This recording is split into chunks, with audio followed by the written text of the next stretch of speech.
YouTube. What's going on, man? Me things. For about a week, I haven't been feeling good. That's why I haven't posted any videos. I'm much better now. Getting better, I would say. Let's talk about adventure bikes and enduros. What's the difference? Someone asked me what's the difference between an adventure bike and enduros. Which one's better? Which one's better to get? Which one's a better bike? Well, that's an easy question. Some people think it's hard. It's very, very easy. If you do a lot of off-road or you live around town, maybe the Enduro will be better because it's lighter.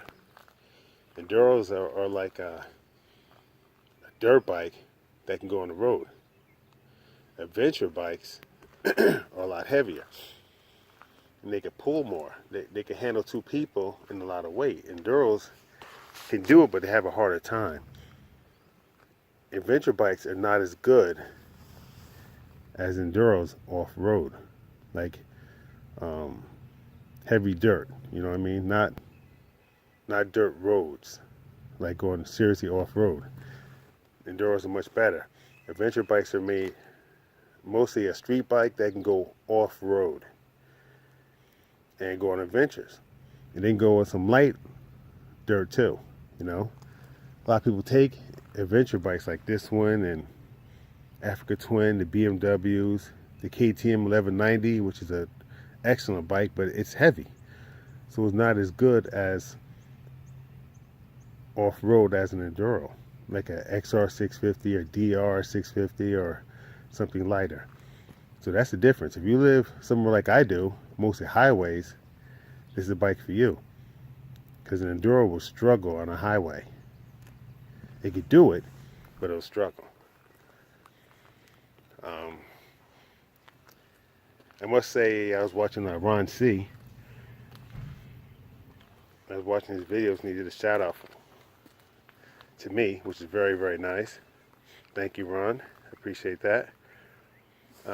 Talking about the SJ, some people don't know what that means. SJ stands for Survival Jeep.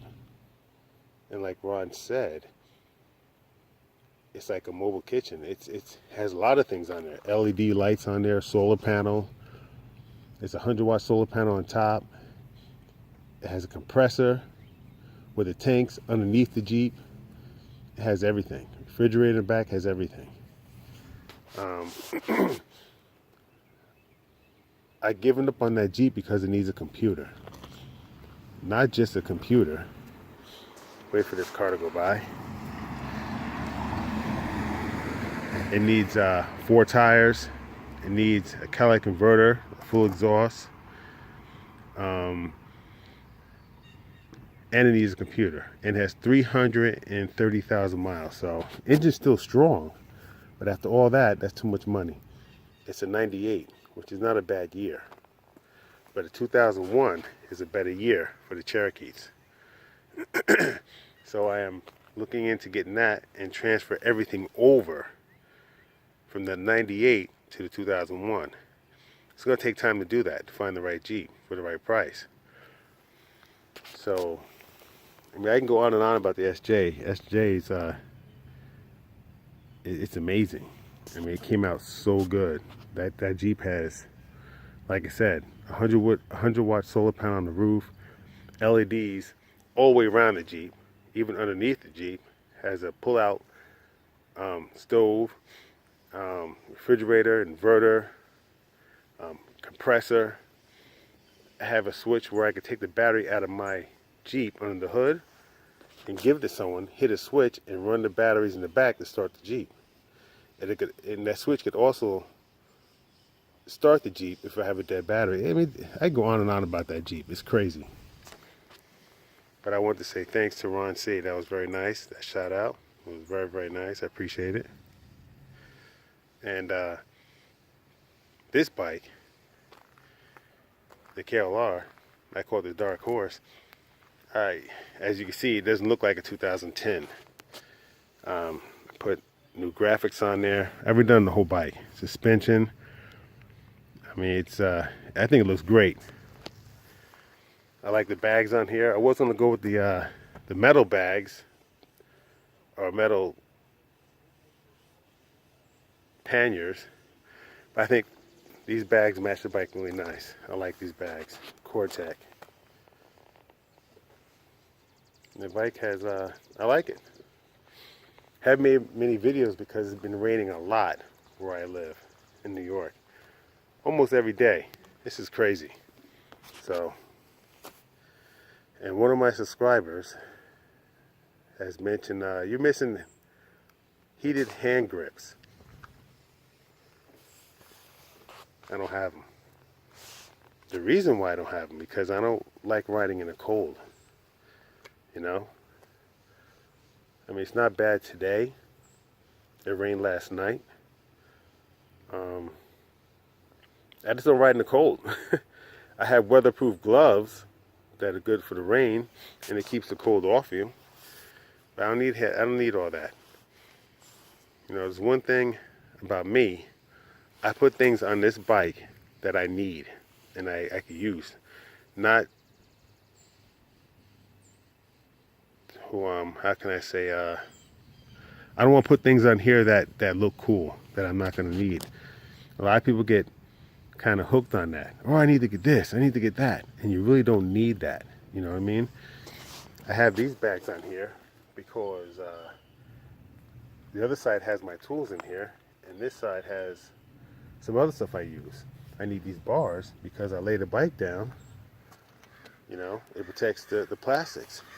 I don't just put things on here because it looks cool, like heated grips. Someone said, hey, you're missing heated grips. I don't need heated grips because I don't plan on riding in the cold. I just don't. And if I do get stuck in the cold, it'd be that one time. You know? If I didn't put things in these bags, I wouldn't have them. You know what I mean? That's about it. So, someone asked me, one of my subscribers asked me how long I've been making videos. I've been making videos about 6.5 years. That's a long time. And I give a lot of credit to guys who make videos. It's not the easiest thing. You know, making a video, driving by, stopping the camera, set it up again. It's a lot of work. Then go home and taking everything, put in your computer and download it. It's a lot of work.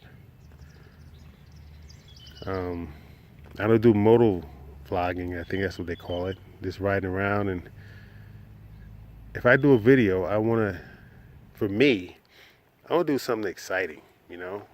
That's why I haven't made any videos, because things like this, just talking about the bike without riding it, it's kind of boring, I guess. But I just put up a video because people want to see something, I guess. I don't know. So I really don't have much to say. I've been doing videos almost 6.5 years, or almost 7 years.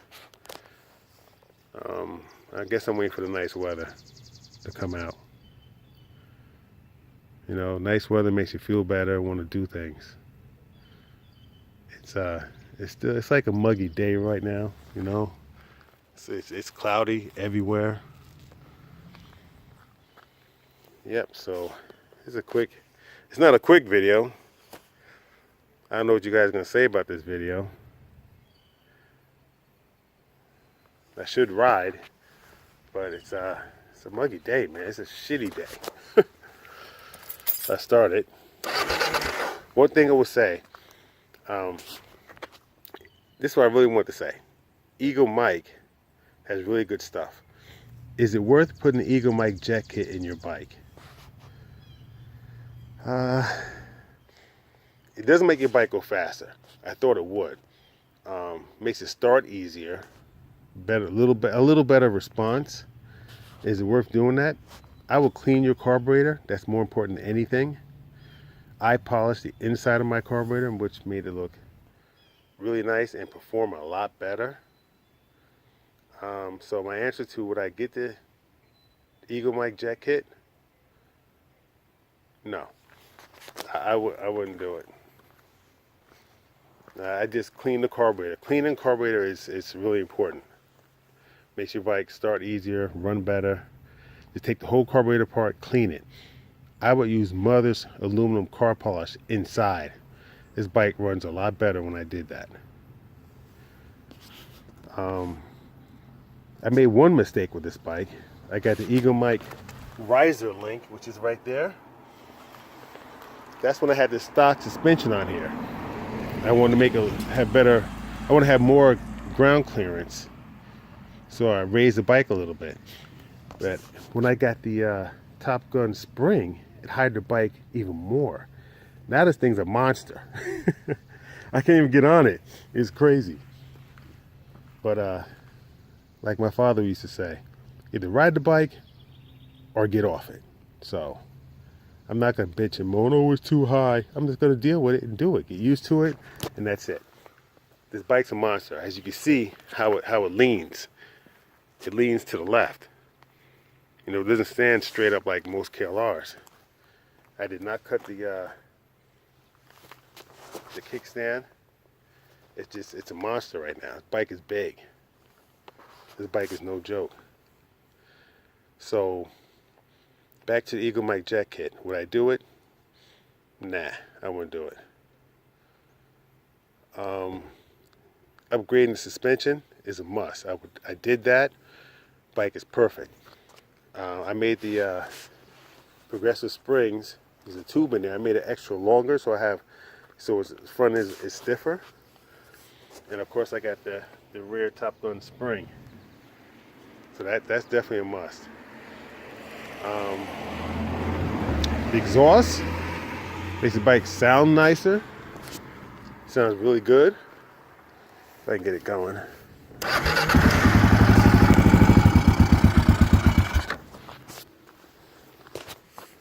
It's cold right now.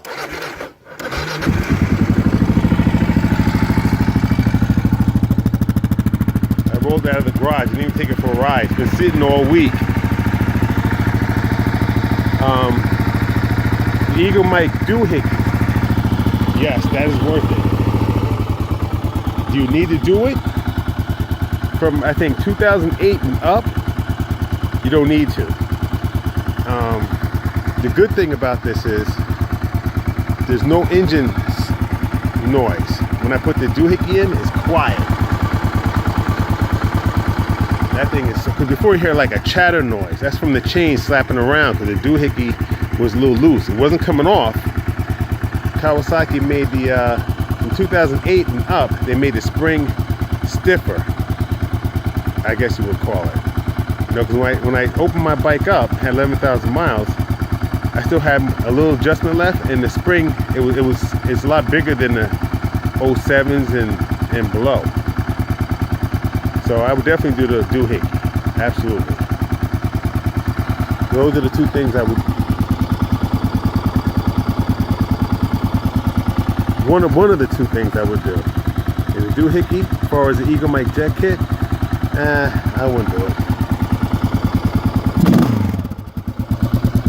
Anyway, quick video. I got someone pulling in, and talk to you guys later. Sorry, this video is probably a little boring. I just uploaded something. All right, I'll make a better one later on. Thanks a lot, guys.